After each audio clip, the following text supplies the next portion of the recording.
Assalamu alaikum. I am Dr. Nizamuddin Qasmi.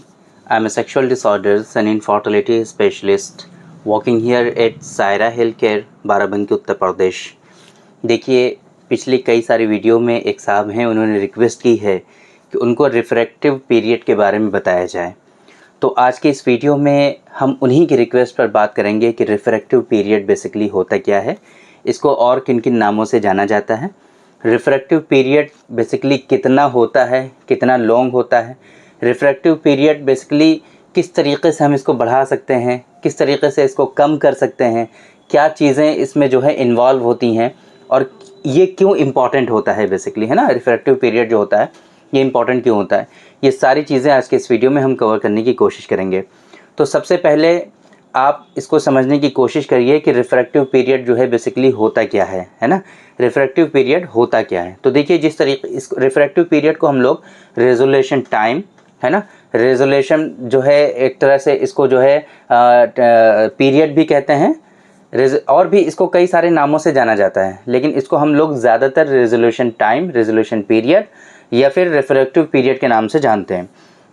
ये होता क्या है, जब आप सेक्सुअल इंटरकोर्स करते हैं, जब आप सेक्स मतलब परफॉर्म करते हैं, उसके बाद आप ऑर्गेज्म को पहुंच जाते हैं या आपका इजैकुलेशन हो जाता है, सीमेन जब निकल जाता है, इसके बाद जब दोबारा से आप सेक्सुअल इंटरकोर्स करना चाहते हैं तो वो जो बीच का वक्फा है, बीच में जो टाइम आपको लग रहा है, एक मरतबा डिस्चार्ज होने के बाद दोबारा से प्रिपेयर होने में जो टाइम लगता है, उसी को हम लोग रेजोल्यूशन पीरियड या रिफ्रैक्टिव पीरियड के नाम से जानते हैं। तो अब ये बेसिकली कितना होना चाहिए, रिफ्रैक्टिव पीरियड जो है कितना होना चाहिए, इसके बारे में लोगों के बहुत सारे इख्तलाफात हैं। देखा जाए तो ये चीज़ आपकी बॉडी की हेल्थ पर डिपेंड करती है, आपकी बॉडी की स्टैमिना के ऊपर डिपेंड करती है कि कितनी देर में आपको दोबारा से तनाव और इरेक्शन आना चाहिए। तो कुछ लोगों को ये अगले मिनट ही आ जाता है, कुछ लोगों को 1 से 2 घंटे का टाइम लगता है, कुछ लोगों को 1 से 2 दिन का टाइम लगता है, कुछ लोगों को 1 से 2 हफ्तों का टाइम लगता है। ये वेरी करता है और ये रिफ्रैक्टिव पीरियड जो है बेसिकली ये वेरी करता है आपकी हेल्थ के ऊपर कि कितनी देर में आपको दोबारा से इरेक्शन आएगा। ये ऐसा कोई क्राइटेरिया नहीं है कि इसका नॉर्मल रिफ्रैक्टिव पीरियड जो है कितना होना चाहिए, ऐसा कोई नॉर्मल क्राइटेरिया नहीं है। ये टोटली जो है ये आपकी बॉडी की हेल्थ के ऊपर डिपेंड करता है, आपकी बॉडी की स्ट्रेंथ के ऊपर डिपेंड करता है, आपके मसल्स जो हैं उनके ऊपर डिपेंड करता है कि कितनी देर में दोबारा से ये स्टिमुलेट हो सकते हैं।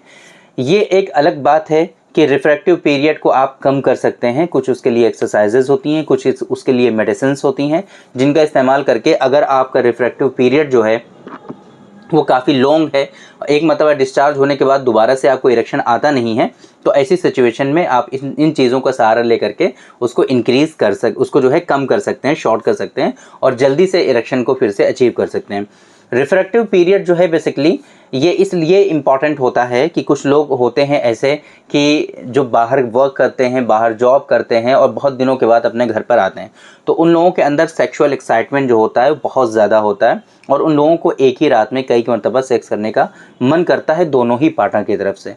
या फिर इसी तरीके से आजकल वो जो कल्चर है बॉयफ्रेंड गर्लफ्रेंड का, बहुत दिनों तक फ़ोन पे बातें करते हैं, फिर एक दिन आता है कि उनकी ख्वाहिश होती है कि नहीं अब चलो मिला जाए, मिलते हैं, फिर वहाँ पर जो सेक्सुअल इंटरकोर्स करने के जो उनको मिलता है उसमें उनकी ख्वाहिश होती है कि मल्टीपल टाइम सेक्सुअल इंटरकोर्स किया जाए।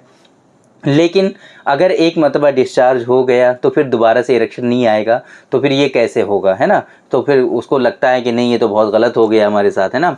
फीमेल पार्टनर को भी लगता है कि यार ये कैसे होगा, जो उसकी गर्लफ्रेंड है उसको लगता है कि अभी से इसकी ये हालत है तो आगे चल करके हमें एक्साइटमेंट जो एन्जॉयमेंट मिलना चाहिए वो कैसे मिलेगा, तो इसको लेकर के वो काफ़ी ज़्यादा परेशान होते हैं। तो अभी हम आपको बताने की कोशिश करते हैं कि अगर रिफ्रैक्टिव पीरियड जो है आपका काफ़ी लंबा है, 1-2 दिन तक आपको होश ही नहीं रहता है, तो फिर ऐसे सिचुएशन में आप कैसे इस रिफ्रैक्टिव पीरियड को इंक्रीज़ कर सकते हैं। तो देखिए रिफ्रैक्टिव पीरियड को इंक्रीज़ करने के लिए एक तरीका होता है जिसको हम लोग मास्टरबेशन कहते हैं। हालांकि ये गलत है, करना नहीं चाहिए, लेकिन होता क्या है कि मास्टरबेशन में जो हमने देखा, एक स्टडी है 2015 की जिसमें ये बात बताई गई है कि जिन लोगों ने मास्टरबेशन किया और जिन लोगों ने इंटरकोर्स किया, तो दोनों का रिफ्रैक्टिव पीरियड जो है बिल्कुल अलग अलग था। मास्टरबेशन करने के बाद आपका जो रिफ्रैक्टिव पीरियड होता है वो जल्दी होता है, है ना, रिफ्रैक्टिव पीरियड कम होता है, मतलब इरेक्शन आपको जल्दी होता है।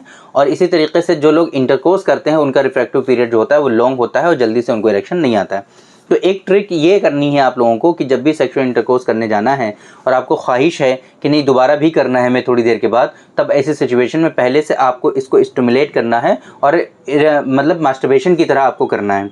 जब आपको लगे कि नहीं डिस्चार्ज होने वाला है, तब उस टाइम पे आपको सेक्सुअल इंटरकोर्स करना है। तो ये आपके अंदर आपके मसल्स को ऐसा फील होगा कि आपने सेक्सुअल इंटरकोर्स नहीं किया है बल्कि आपने मास्टरबेशन किया है, और इसकी वजह से फिर जो इरेक्शन है दोबारा से वो जल्दी आ जाएगा, आपको उसमें टाइम नहीं लगेगा। फिर एक तो तरीका हो गया ये। दूसरा ये कि आप ऐसी ग़िज़ाएँ खाएँ, ऐसी दवाएँ खाएँ या ऐसी चीज़ें लें कि जिससे आपके अंदर जो मसल्स हैं वो प्रॉपरली स्ट्रॉन्ग रहें और सही से दोबारा से इरेक्शन आ सके। इसके लिए कई सारी मेडिसिन्स हैं, हमने पहले भी आप लोगों को बताई हैं, अभी भी बता देते हैं कि अगर आपका रिफ्रैक्टिव पीरियड जो है काफ़ी लॉन्ग है तो ऐसी सिचुएशन को हैंडल करने के लिए पहले से ही आप प्लान करिए और थोड़े दिन पहले से ही आप मेडिपावर कैप्सूल है जिस तरीके से उनका इस्तेमाल करना शुरू कर दीजिए।